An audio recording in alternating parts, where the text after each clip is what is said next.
ওরে কেমন করে ঘুমাও তুমি, কেমন করে ঘুমাও তুমি ফজর করে কাজা।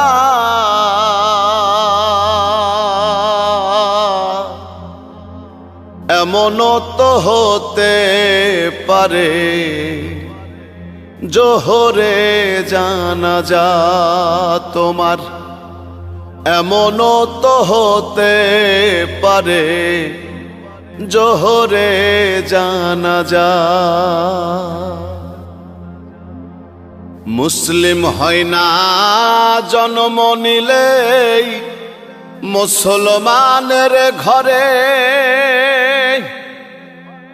কাফের মুমিন তফাতটা হয় সালাতের উপরে। হে মানুষ